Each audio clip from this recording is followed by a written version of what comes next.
2020년 증여세 관련 상증법 개정 내용입니다. 상속세 및 증여세법을 상증법, 상속세 및 증여세법 시행령을 상증령으로 부르겠습니다. 개정 내용에 대한 보다 자세한 사항은 국세법령정보시스템의 전자도서관 발간책자에 개정세법 해설책자를 참고하시기 바랍니다. 채무면제, 부동산 무상 사용 등의 경우에 수증자가 증여세 납부 능력이 없다고 인정될 때에는 증여세를 면제하였습니다. 2020년 1월 1일 이후 증여부터는 면제 사유를 수증자가 증여세 납부 능력이 없다고 인정되고 체납 처분을 하여도 증여세에 대한 조세 채권 확보가 곤란한 경우로 개정하였습니다. 재산을 자력으로 취득하였다고 인정하기 어려운 경우 그 재산의 취득 자금을 증여받은 것으로 추정하는데 연령, 세대주 등을 감안하여 증여 추정을 배제하는 기준을 두고 있습니다. 2020년 2월 11일 이후 결정부터 재산 취득 능력과 무관한 세대주 기준을 증여 추정 배제 기준에서 제외하였습니다.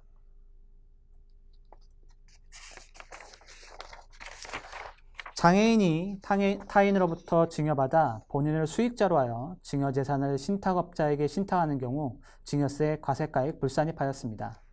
2020년 1월 1일 이후 신탁부터 타인이 장애인을 수익자로 재산을 신탁업자에게 신탁하는 경우에도 해당 규정을 적용할 수 있도록 그 범위를 확대하였습니다.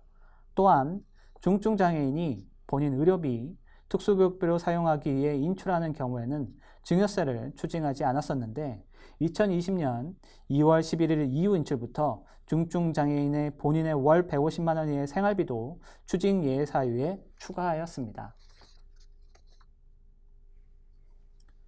최대주주가 보유한 주식을 평가할 때 그 가액을 할증평가하도록 상증법 제63조에서 규정하고 있었으며 조세특례제한법에서 중소기업의 경우 할증평가를 배제하도록 규정하고 있었습니다. 2020년 1월 1일 이후 상속 또는 증여부터 조세특례제한법의 중소기업 할증평가 배제 규정을 삭제하고 그 규정을 상증법에 반영하였습니다.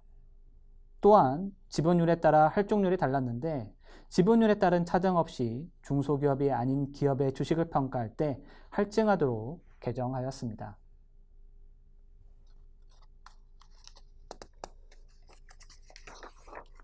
상속증여 재산의 평가는 시가평가를 원칙으로 하며 시가의 범위에는 해당 재산의 매매 등 가액을 포함하고 있습니다.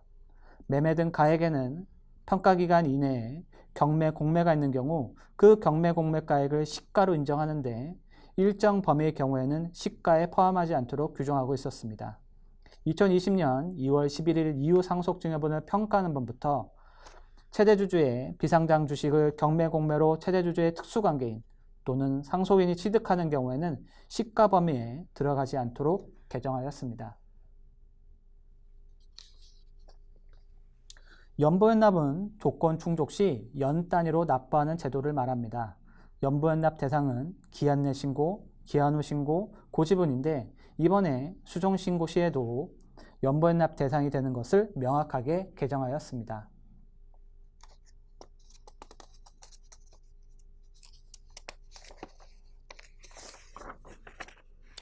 연부연납 허가결정 통지기한은 신고기한 내 신고, 고지, 기한 후 신고 등에 따라 다른데 2020년 2월 11일 이후 연부연납을 신청하는 번부터 기한 후 신고 시 연부연납 신청에 대한 허가 여부 결정 통지기한을 신고기한 내 신고시와 동일하게 개정하였습니다. 즉, 상속세의 경우에는 신고일에 속하는 달의 말일부터 6월 이내에서 9월 이내로 증여세의 경우에는 신고일에 속하는 달의 말일부터 3월 이내에서 6월 이내로 개정하였습니다. 연부연납 시 분할납부세액에 가산하는 가산율은 종전에는 신청일 현재 이자율이었는데 2020년 2월 11일 이후 연부연납을 신청하는 것부터 납부일 현재 이자율로 개정하였습니다. 종전 연부연납 중인 경우에는 이자율을 선택할 수 있는데 납부일 현재 이자율을 선택하면 남은 기간은 계속 납부일 현재 이자율을 적용해야 합니다. 이 경우에 납부일 현재 이자율을 적용받기 위해서는 납부기간 전전월 말일까지 관할 세무서에 신청해야 합니다.